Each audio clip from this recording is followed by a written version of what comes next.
So, as was my intention this morning, I will get right to this particular video. It concerns, I want to tie up any loose end concerning Daniel 9 and the 77s. I had just one ever so slight error, not an error, but something that I missed concerning the 77s of Daniel. And what I want to do today is tie it up completely. I believe now that I have all the information concerning Daniel 9. And where the missing information was, I will go directly to.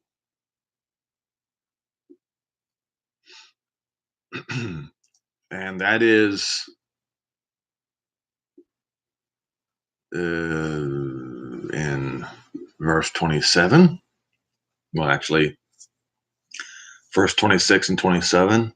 Well, I might as well start with the 70 weeks in verse 24. Okay, 70 weeks are determined upon your people and upon your holy city. Who is Daniel's people? The Jews. What is the holy city? Jerusalem. To finish the transgression. Is the transgression going to be finished? Yes. To make an end of sins. Is there going to come to be a time when there is an end of sins for Israel and for Jerusalem? Yes. Is there going to be time when reconciliation is going to be made with Jehovah, our Father in heaven, and the people of Israel? Yes. Israel is not going to be replaced. Okay. I'm reading through this verse 24 here as I'm making these arguments. Is there going to be a time when everlasting righteousness will be brought into Jerusalem? Yes. Is there a time when the vision and the prophecy is going to be sealed up? Yes. Is there going to be a time when the holy place will be anointed again? Well, that may have already just occurred. Google or go to YouTube. You can Google it, doesn't matter. And about the smoky mist on the Temple Mount. All right. Verse 25, know therefore and understand that from the going forth of the commandment to restore and build Jerusalem unto Messiah the Prince shall be 7 weeks or 49 years.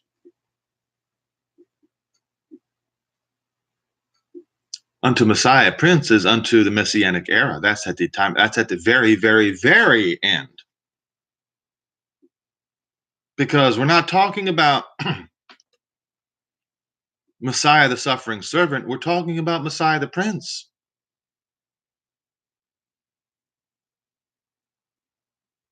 Where he has a crown on his head. A prince has a crown on his head. Okay?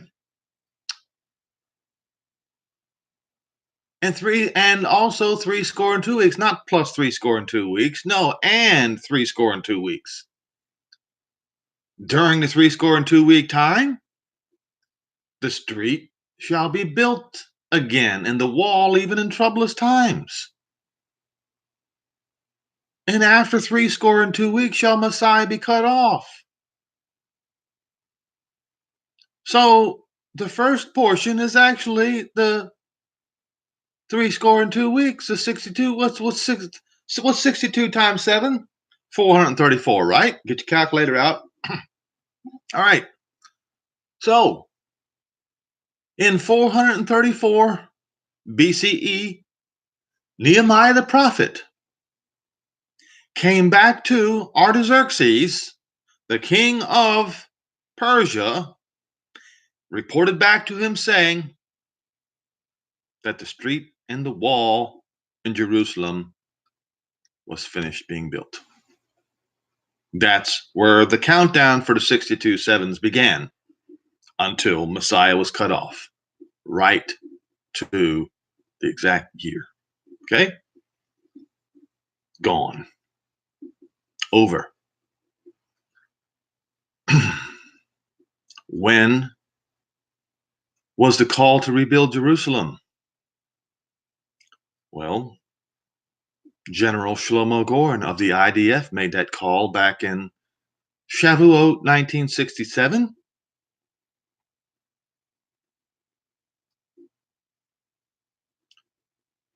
And so, if you were to count 49 years, you come to either Shavuot of 2016 or you come to the end of the year, the Jewish year, which would have been in the spring of 2017. Now, it's kind of difficult to oh, wait a minute. I'm thinking of something here. So in a Jubilee year, a priest were supposed to blow the trumpet, blow the shofar on what day? Yom Kippur, the fall festival, the seventh month.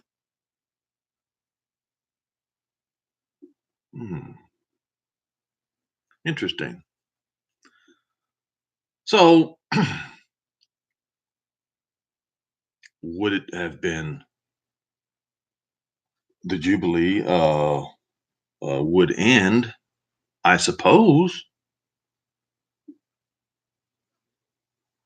So I'm not sure. My point is, we're right there. That's where we are right now. Within months.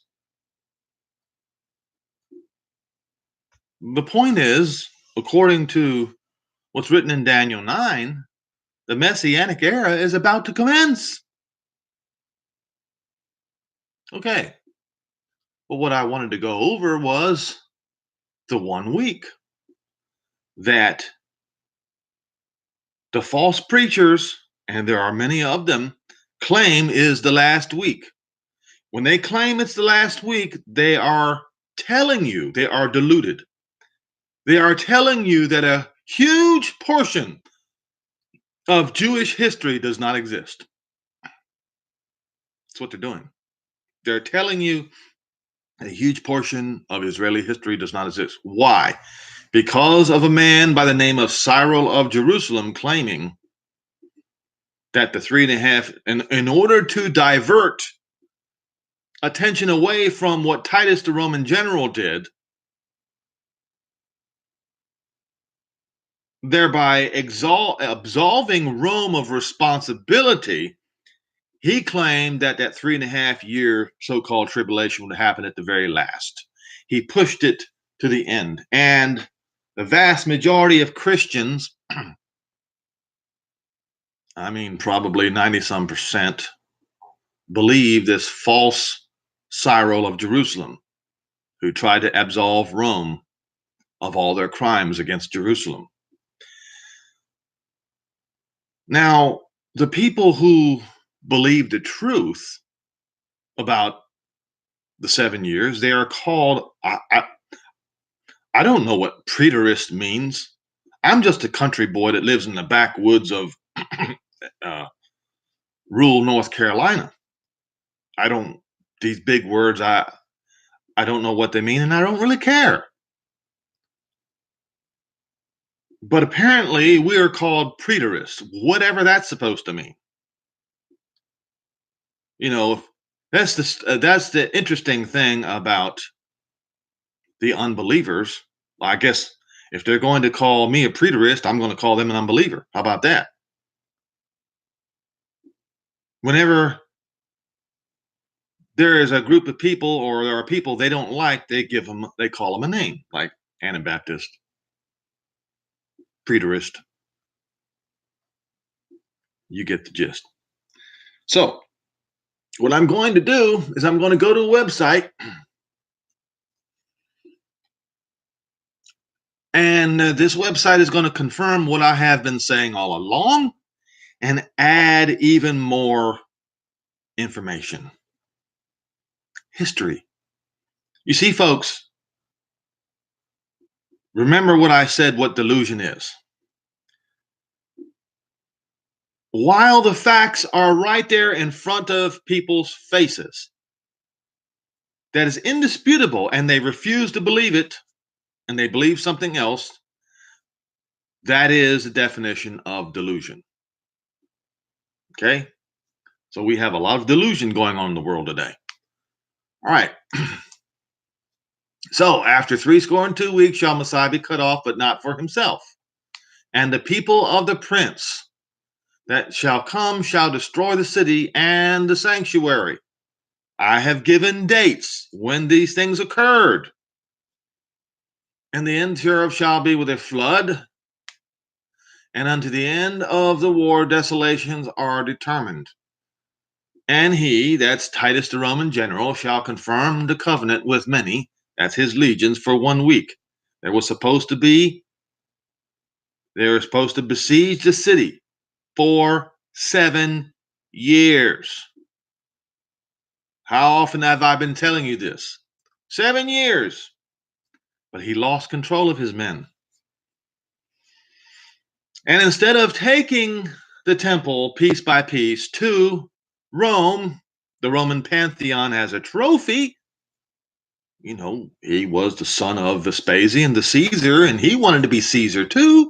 And if he could do this and take the temple to Rome, to the pantheon as a trophy, that would qualify him even more. And even with this fiasco, Titus still became Caesar.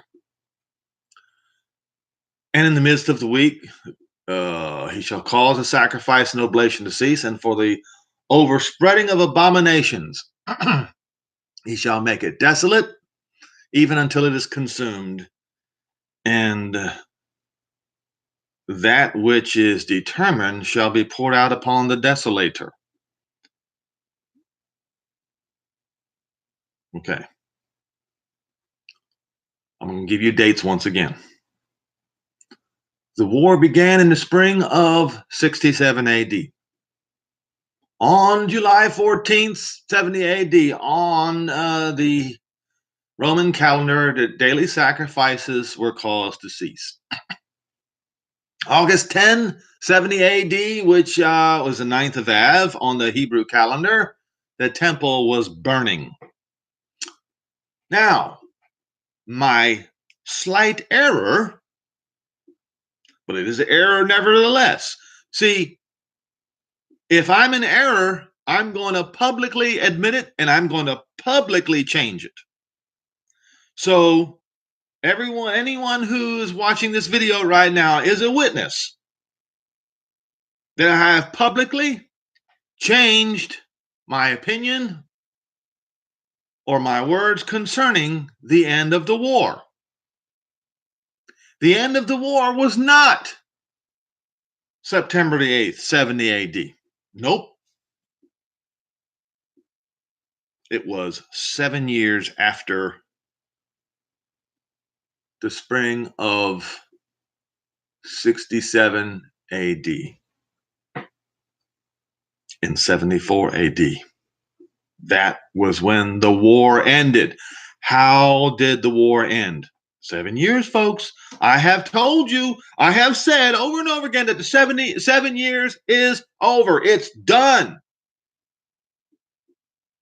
My only error is when the war was over.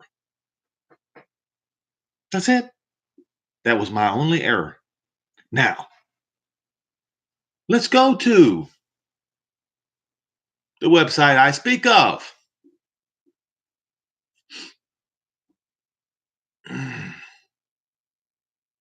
Let's first go to Wikipedia, the Siege of Masada.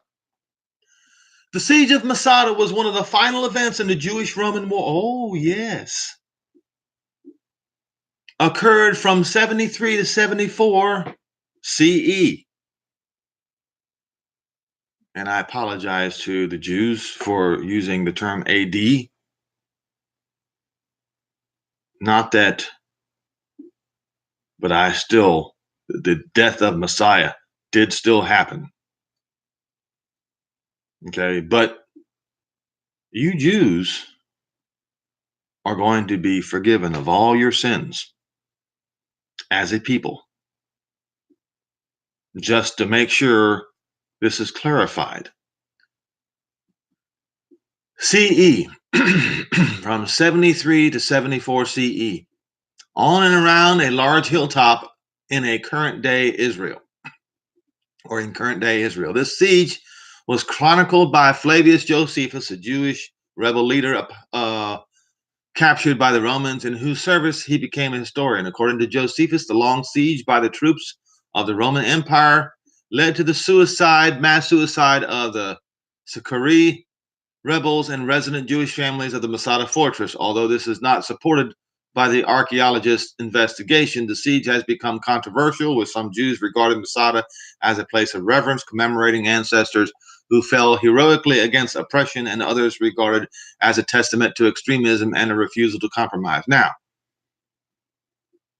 before I get into the other website, I just want to make sure everybody understands when this started. This started as exactly as Paul said it would happen. Let's go to, is it 1 Thessalonians 5? I believe it is.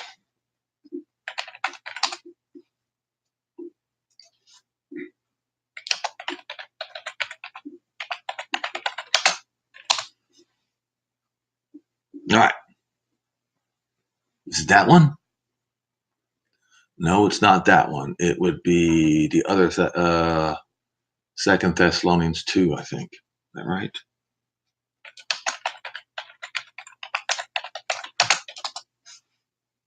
Yeah, 2 Thessalonians 2. All right. Now we beseech you, brethren, by the coming of our Master, not Lord. Lord is the name of Baal. We're not supposed to use that. Not Jesus Christos or Jesus Christos. It's Yehoshua Messiah or Yehoshua Moshiach. And by our gathering together unto him, that you be not so soon shaken in mind or troubled, neither by spirit, nor by word, nor by letter, as from us, as the day of Messiah is at hand.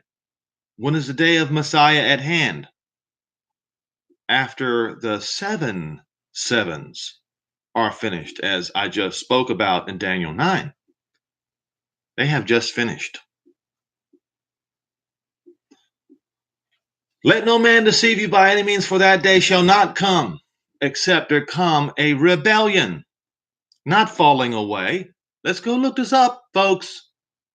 Get Strong's Concordance out, and we're going to prove this.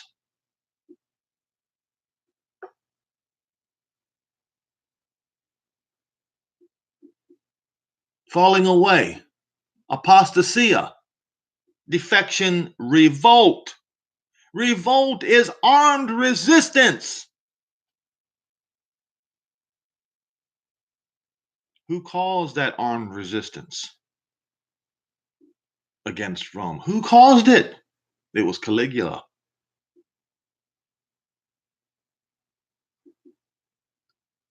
First, why did it happen? That man of sin, Caligula. It was him. He was the one who caused it. He was the one who ordered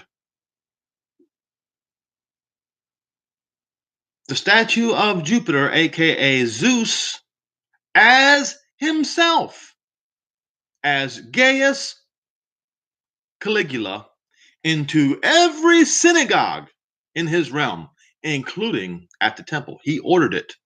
And he didn't order it once. No. He ordered it twice. And as I've said several times before, there are arguments of whether he succeeded to put it in the temple in Jerusalem. Most people say he did not succeed before he died, but all the accoutrements, all the foulness and wickedness that goes along with this false idol were indeed placed in the temple, thereby desecrating the temple. Okay. The man of sin began with Caligula. And from that point on, he was the marker of what was to happen to Jerusalem and the kingdom of Satan being set up in Rome. That's right, the kingdom of Satan set up in Rome. Now we go to a website called revelationrevolution.org. And the title is Shedding New Light on the Book of Revelation and the End of the Age, the Abomination that Causes Desolation Explained.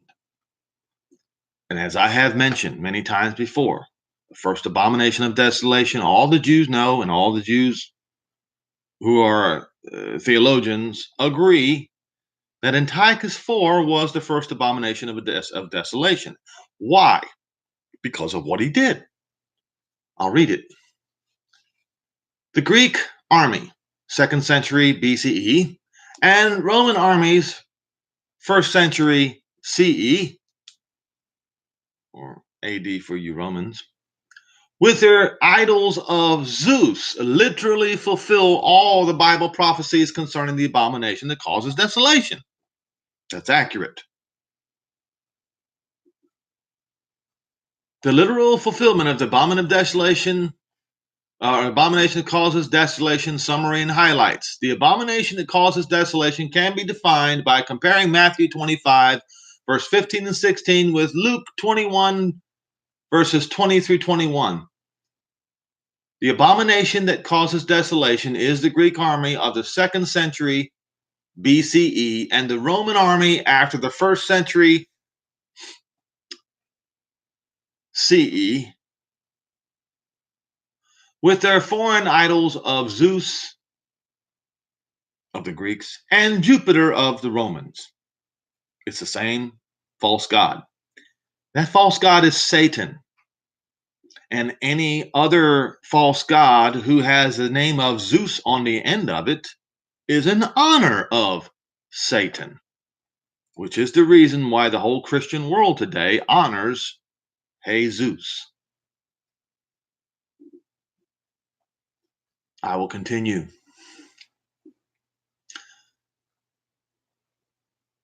Zeus and Jupiter, the Roman name for Zeus that literally caused the desolation of Jerusalem. During the Maccabean Wars, the Greek army left Jerusalem desolate and placed an idol of Zeus on the temple altar. That is absolute fact.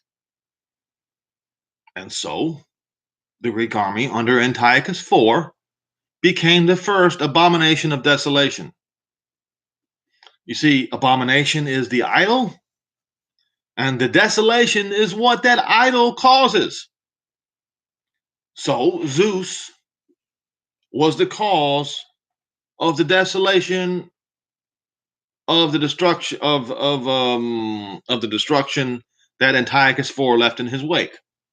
Okay, that idol is Satan, Zeus. Rome also laid waste to Israel during the 7-year-long war with Rome, which truly ended at the fall of Masada on Passover of AD 74. Yes, folks, exactly. As I said, the war started in the spring of 67 AD. They're saying, and accurately so, that the war ended at the fall of Masada in Passover of 74 CE. 7 years exactly. The 7 years of Daniel 9 are finished. The 434 years of Daniel 9 are finished. And I'm telling you right now that the 7 sevens of Daniel 9 are finished. And why? 49 years. Why? Because in Shavuot, 1967, the general of the IDF, after the capture of East Jerusalem and the city of David from Jordan, he said these words, and I quote, "In Jerusalem today, as in the Jerusalem of old, rebuild." Those words cannot be reversed, can no longer be unspoken. It's already happened. The marker has already been laid down. What this does, it provides even more proof, incontrovertible proof, that the 7 years, the 1 week that mainstream Christianity is still looking for has been finished a long, long time ago. And they are chasing disaster. So, it ended at the fall of Masada on Passover of CE, and they say AD 74. The Roman army under Titus, the future Roman emperor of Rome, besieged Jerusalem in the very middle of this war. Titus put an end to sacrifice and offering by destroying Jerusalem and its temple and set up the Roman ensigns. Yes, which were idols of Zeus and Rome on their eastern side. I don't like, I don't know why I don't like to use the word wing. I just don't like it. It's my own personal problem. I'll just say side. On the eastern side of the temple, in fulfillment of Daniel 9, verse 26 through 27. The people of the ruler who will come to destroy the city and the sanctuary, he will confirm a covenant with many for 1 7. In the middle of the 7, he will put an end to the sacrifice and offering. And at the wing of the temple, or at the eastern side of the temple, he will set up an abomination that causes desolation until the end that is decreed is poured out upon him. Yes, the desolator. Who is him? Titus, the Roman general. What did he become? Caesar. Who sits on Caesar's imperial seat today? The guy who calls himself Father at the Vatican. He does.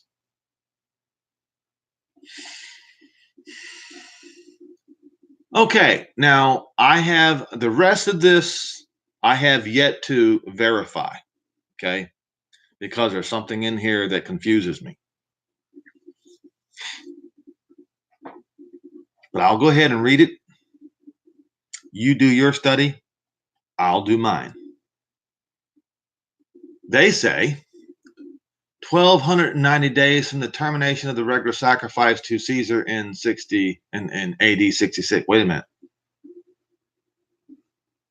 1,290 days from the termination of regular sacrifice to Caesar? See, this is bad writing. There's something wrong here. Furthermore, if you go to Daniel 12, verse 11, you don't actually see 1,290 days. So something's wrong there. But there, on the rest of it, there was enough information to prove that the entire 77s is finished. This concerning Daniel 9. Daniel 9 is understood. From top to bottom, it's understood. I will tell you that some of Daniel 12 is not understood, and I will show you why.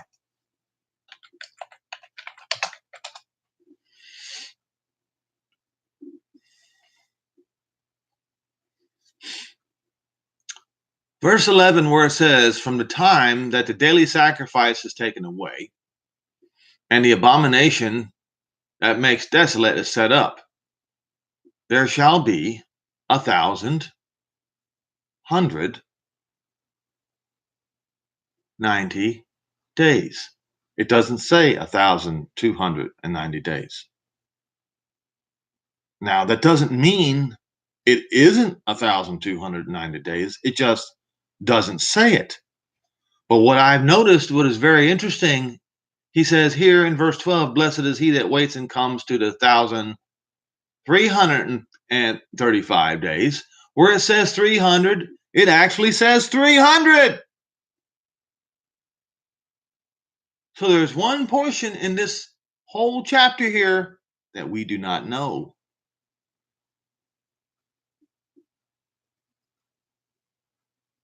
Because you go to Strong's Concordance, it says, from the time that the daily sacrifices were taken away, an abomination that makes desolate set up, 1,190 days. It does not say 290 days.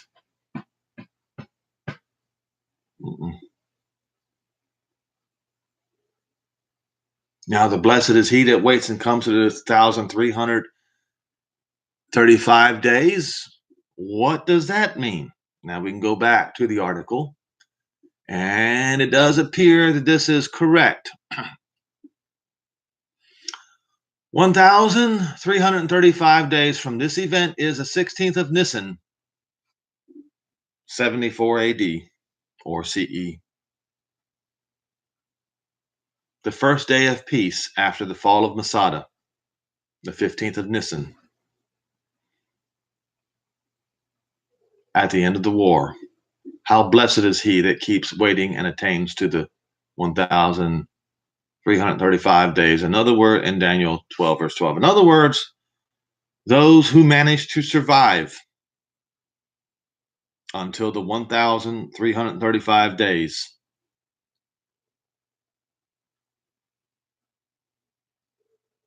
Um,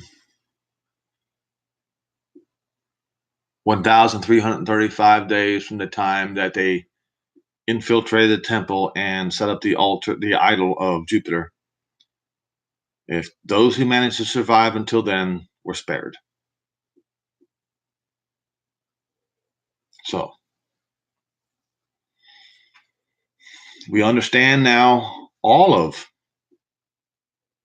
Daniel 9 and most of Daniel 12. And please understand, folks,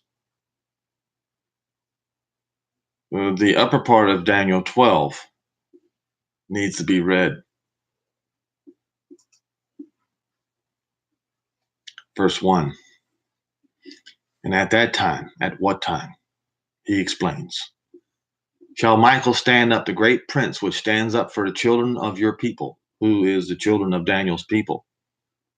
Israel. And there shall be a time of trouble such as never was since there was a nation, even to that time, and at that time shall your people be delivered. Israel shall be saved. This is exactly what Paul was talking about in Romans 11, verse 26. Or maybe I should say Romans 11, verses 25 through 27. Everyone that shall be found written in the book. Now, all Israel is written in the book of life. Let's start with that, and let's continue with this. And many of them that sleep in the dust of the earth shall awake, some to everlasting life, and some to everlasting contempt.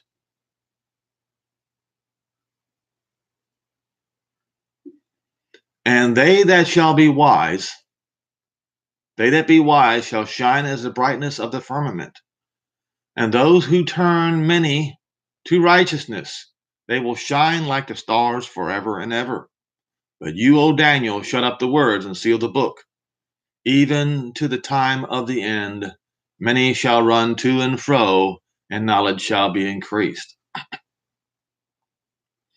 Then I, Daniel, looked, and behold, there stood two, and the one on this side of the bank of the river, and the one on that side of the bank of the river. And the one said to the man clothed in linen, which was upon the waters of the river, how long shall it be to the end of these?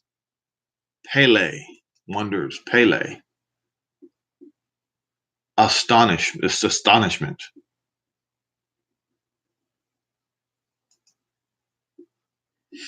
And it shall be, okay. How long shall it be to the end of this astonishment? Yes, Jerusalem was destroyed in 3.5 years. Okay. But it continued until the fall of Masada, 74, the year 74. So I heard in verse 7, I heard the man clothed in linen, which was upon the waters of the river, and he held up his right hand and his left hand unto heaven, and swore by him that lives forever, that would be Jehovah, that it shall be for a times and a half, when he shall accomplish to scatter the power of the holy people. So this is, so 3.5 years, that was the time where Titus, the Roman general, had accomplished the job of shattering is more proper usage of the Hebrew word, the power of the holy people. Now, what I find very interesting is how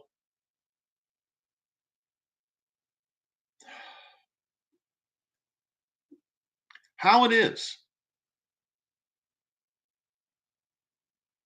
that the word saints being used in Daniel 7, according to Christians today, they don't believe that the word saints or Kodesh means the Jews. They think that the saints means the church. Let me show you something. So the power of the Jews were scattered by the Romans in Daniel 12, right? It says the holy people. So the word for holy, 6944 in Hebrew, is Kodesh, apartness, sacred. The next word is folk or people. And all these things shall be finished. Okay. Now, let's go to Daniel 7. I believe it's in Daniel. Yes, I know it's in Daniel 7. I want to clear up this point so that when I walk away from here, there is nobody watching this that does not understand what the word saints mean.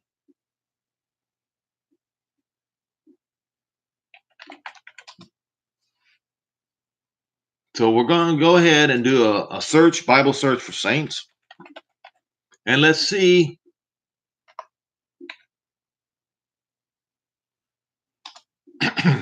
Let's just have a look here.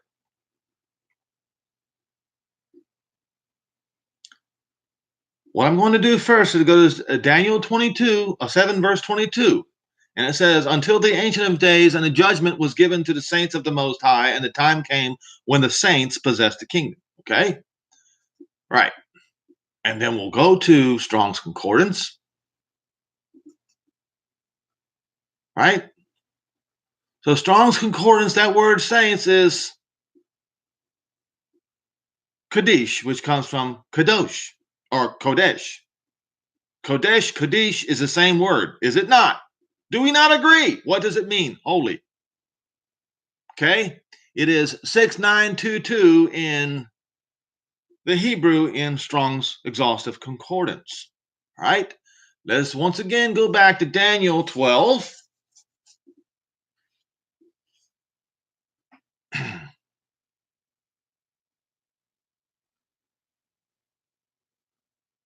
Six nine four four for holy.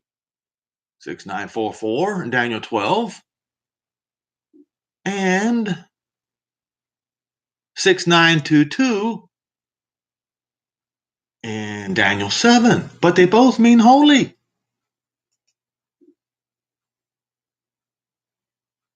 So the 6922 is Aramaic, corresponding to kadosh. It is exactly the same word.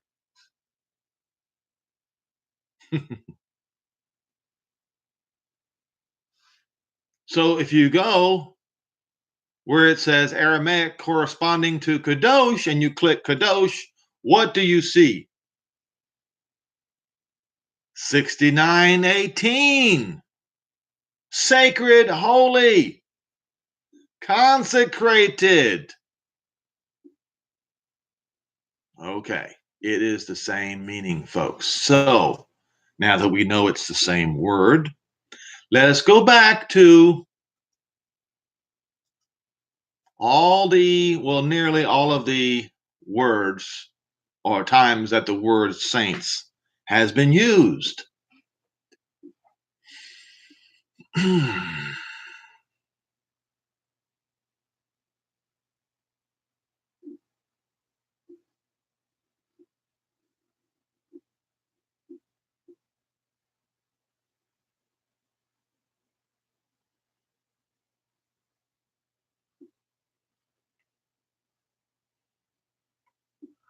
Now, as Paul pointed out in Romans 11, that the only way that the Gentiles can be a part of the holy people, they have to be grafted in to the branches. Who are the branches? The branches are Israel. You can go read Romans 11 and read a part about it being grafted in. They have to be grafted in among the branches of Israel. That's the only way the Gentiles can become Kodesh. It's the only way. The Gentiles cannot be separate from Israel and be holy. Cannot. Absolutely not. All right. So the first one that is written is Daniel 7:22, when the time that the saints possessed the kingdom. That would be Kodesh. Romans 17 and verse 6, and I saw the woman drunk with the blood of the saints. Well, we know what the Romans did to the Jews, don't we? And the blood of the martyrs of Yehoshua. Oh, that's right. There's two groups of people, you see. 1 Corinthians 16. Now concerning the collection for the saints, as I has directed the churches of Galatia. All right. You should follow the same procedure I gave to the churches in Galatia. Okay.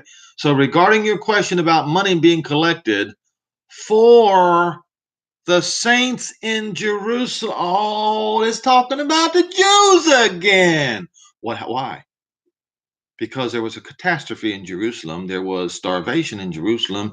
And Paul ordered the churches to collect money to buy food to ship to the saints, the holy people in Jerusalem.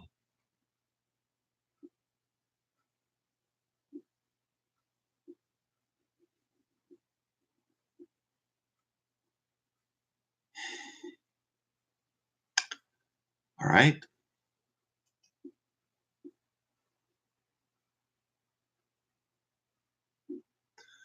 Second Corinthians 9 and verse 1.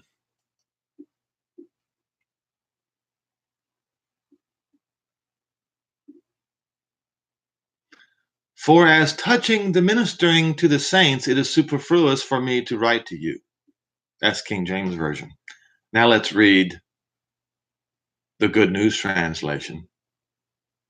There is really no need for me to write to you about the help being sent to Jehovah's people in Judea. The saints are the Jews, people.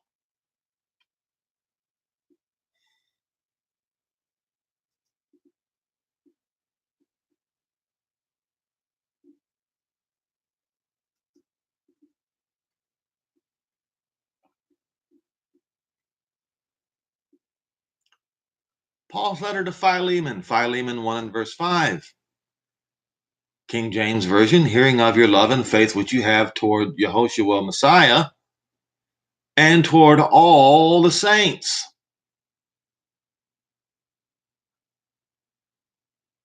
Well, it doesn't specify who he's talking about, but the last two, he was talking about the Jews in Jerusalem. You see, folks,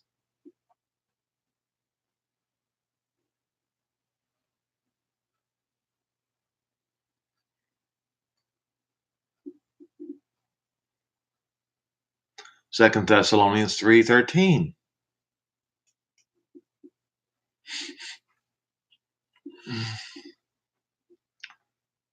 To the end that he may establish in your hearts unblameable in the holiness before Jehovah, even our Father, at the coming of our Messiah, Yehoshua Messiah, with all his saints.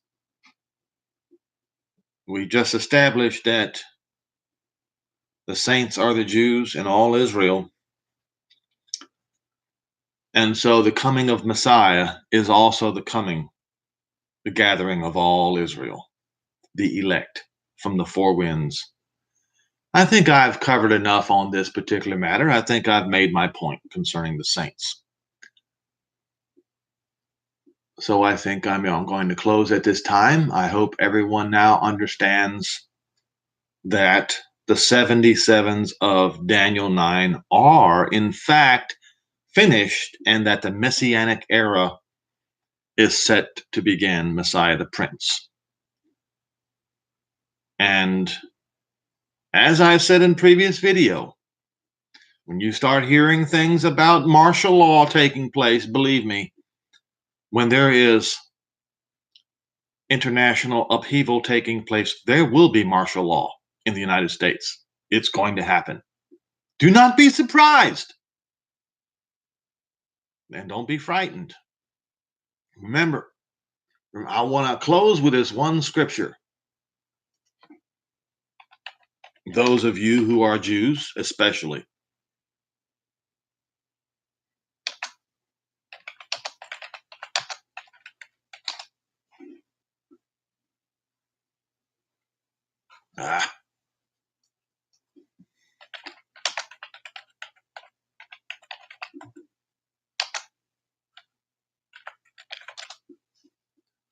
Luke 21, verse 28. And I know you Jews don't want to read the words of the apostles just yet, but you will intensely desire to read it. You just don't know it yet. But my point is not to rub this in your face. No, my point is when you see Luke 21 and verse 28,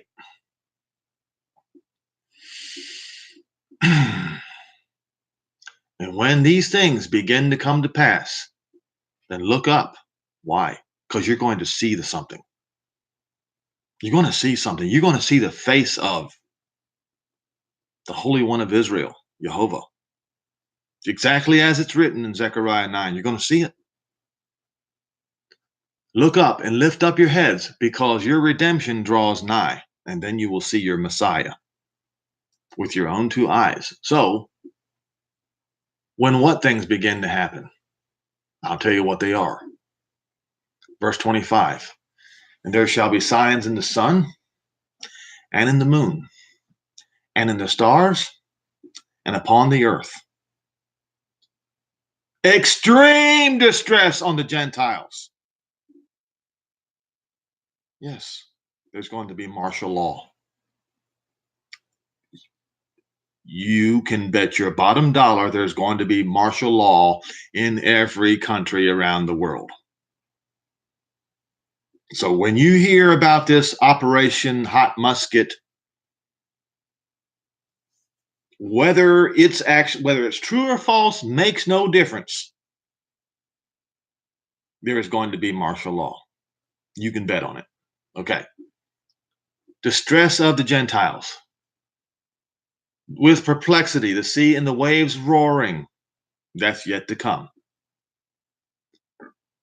Men's hearts failing them. You think you're going to be scared by martial law, you unbelievers? You're not going to be ready for what's coming. For fear and for looking after those things which are coming upon the earth, because the powers of heaven shall be shaken, the powers of the sky shall be shaken, and then they shall see the Son of Man in a cloud with power and great glory. And when these things shall come to pass, all you Jews and all believers in Jehovah and Yehoshua, all of those people with no exception, then look up and lift up your head. Don't be doing like this right here. I'm so scared. No, no. You stand up and lift up your head. Throw your shoulders up. Straighten up your back. And know that your redemption draws nigh.